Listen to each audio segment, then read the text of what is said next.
ఎట్లా అనిపిస్తుంది సార్? దాదాపు 75 రోజుల పరిపాలన మనం చూస్తూ వస్తున్నాము. ఆ 2 అంశాలను ఇప్పటికే మేము తీసుకోబోతున్నామని చెప్తున్నారు. ముఖ్యంగా మహిళలకు సంబంధించినటువంటి ఉచిత బస్సు విషయం కానివ్వండి, లేకపోతే ఆరోగ్యశ్రీకి సంబంధించినటువంటి విషయంలో 10 లక్షలకు పెంచడం కానివ్వండి, ఇంకా రెండింటిని కూడా సెట్స్ మీదకి తీసుకొచ్చడానికి ప్రయత్నం చేస్తున్నామని చెప్తున్నారు. ముఖ్యంగా 200 యూనిట్లకు సంబంధించినటువంటి విద్యుత్తు సంబంధించినటువంటి, ఆ తర్వాత 500లకు సంబంధించినటువంటి గ్యాస్ బండ, ఇవి రెండింటిని కూడా ఈ 27వ తారీఖు నుంచి అమల్లోకి తీసుకురాబోతున్నాం అనేటువంటి మాట చెప్తా ఉన్నారు. వీటి వలన ముఖ్యంగా జనాలకి ఎలాంటి బెనిఫిట్ వస్తుంది అనేటువంటి ఆలోచన మీకు కలుగుతుంది?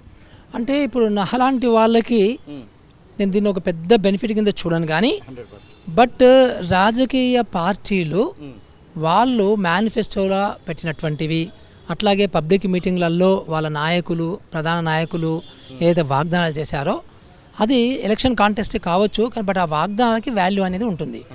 సో ఆ వాగ్దానాలని వీళ్ళు అమలు చేయడానికి ట్రై చేస్తున్నారు. సో ఇప్పుడు ఎవరిని తప్పట్టను. సో వీళ్ళు వాగ్దానం చేశారు, సో ప్రజలు కోరుకుంటున్నారు, అది జరగాల్సిందే, అయిపోయింది.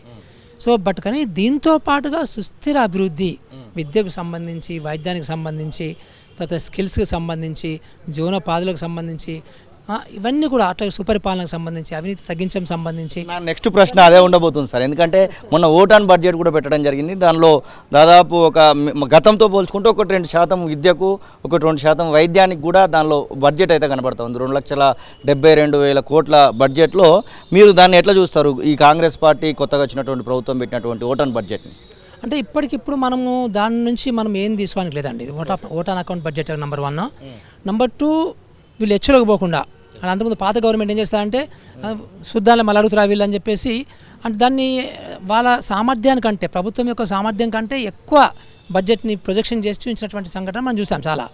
సో ఇప్పుడు ఈ గవర్నమెంట్ అట్లా చెప్పొద్దు, మనము కరెక్ట్గా మనకి ఎంత ఆదాయం రాగలుగుతుందో, ఎంత గవర్నమెంట్ ఆఫ్ నుంచి ఎంత మనకి ఫండ్స్ రాగలుగుతాయో వీటిని దృష్టిలో పెట్టుకొని, మన ఆదాయ వనరులను దృష్టిలో పెట్టుకొని మనం చేద్దామనే ఉద్దేశంతో గత సంవత్సరం కంటే తగ్గించారు. ఎందుకంటే గత సంవత్సరం వాళ్ళు ఇచ్చినటువంటి బడ్జెట్లో ఎప్పుడు కూడా 100% ఖర్చు పెట్టలే. సో అందుకని ఆ విషయం తెలుసు కాబట్టి క్లియర్ కట్గా వీళ్ళు చాలా ఒక పారదర్శకంగా అది తీసుకున్నారు. సో దానివలన బడ్జెట్ కట్ అయింది, సహజంగా కూడా తగ్గిందనమాట. అదొక విషయం. అయితే రెండో విషయం ఏంటంటే, ఇప్పుడు మనకు సమస్య అంతా ఎక్కడ వస్తుందంటే, ఈ భరోసాలు, ఈ గ్యారంటీలు ఏవైతే ఉన్నాయో దానికి డబ్బు అవుతుంది. సో సుమారుగా ఎంత 53,000 కోట్ల రూపాయలు దానికి పోయినవి, డబ్బులు పోయినవానికి. సో ఇప్పుడు వీళ్ళు తక్షణం చేయాల్సింది ఏంటంటే, నెక్స్ట్ 1 ఇయర్లో విద్యకు సంబంధించి, వైద్యానికి సంబంధించి బడ్జెట్ పెంచుకోవాలి, నెంబర్ 1. నెంబర్ 2, ఆ పెంచుకోవాలి అంటే ఇక్కడ వీళ్ళు క్లియర్ కట్గా ఈ భరోసాలు, ఈ గ్యారంటీలు ఉన్నాయి కాబట్టి అది తగ్గదు, అది అట్లాగే ఉంటుంది.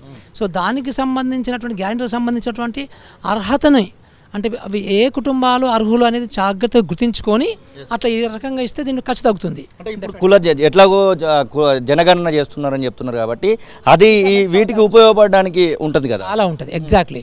దాన్ని పకడ్బందీగా దాన్ని సర్వే చేసుకోవడము, ఆ డేటాను క్లీన్ చేసుకోవడము, దాన్ని చక్కగా అమలు చేసుకోగలిగితే మీరు అన్నట్టుగా ఇప్పుడు వీళ్ళు గ్యారంటీలకు ఏవైతున్నాయో దానికి సంబంధించిన అర్హతని కరెక్ట్గా గుర్తించడానికి అవకాశం ఉంటుంది. ఇప్పుడు ఉదాహరణకి మనకి సింపుల్ అందరికీ అర్థమయ్యేటట్టు చెప్పాలంటే, మనకి రైతు బంధు, పాత రైతు బంధు ఉంది, ఇప్పుడు కొత్తగా మనకి రైతు భరోసా అంటున్నాం కదా. దానికి సంబంధించి ఇప్పుడు మనకి ఇంతకుముందు రాళ్ళకి, రప్పులకి, రైతులు కాని వాళ్ళకి 28,000 కోట్ల రూపాయలు ఇచ్చినారు. 73,000 కోట్ల నేను చెప్తే ఉన్నాను, అది ఇప్పుడు గవర్నమెంట్ చెప్పింది. ఇప్పుడు గవర్నమెంట్ మొన్న ఏం చెప్పిందంటే 22,000 కోట్ల రూపాయలు రాళ్ళ రూపాయలకి ఇచ్చిందని చెప్పింది.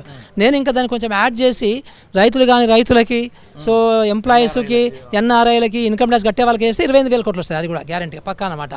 సో అంటే అలాంటివి అర్హతని చాలా జాగ్రత్తగా మనం డిసైడ్ చేయగలిగితే ఇప్పుడు బడ్జెట్ ఇక్కడ ఖర్చు తగ్గుతుంది. సో అది మనకి విద్యకు కానీ, వైద్యానికి కానీ అవైలబిలిటీ వస్తుంది, నెంబర్ 1. నెంబర్ 2, కొంచెం ట్యాక్సెస్ కూడా పెంచుకోవాలి. సో కొంచెం ట్యాక్సెస్ కూడా మనం ధనవంతులకు ట్యాక్స్ ఇంకో 2 పైసలు ట్యాక్సెస్ ఏమైందండి, ఏం కాదు.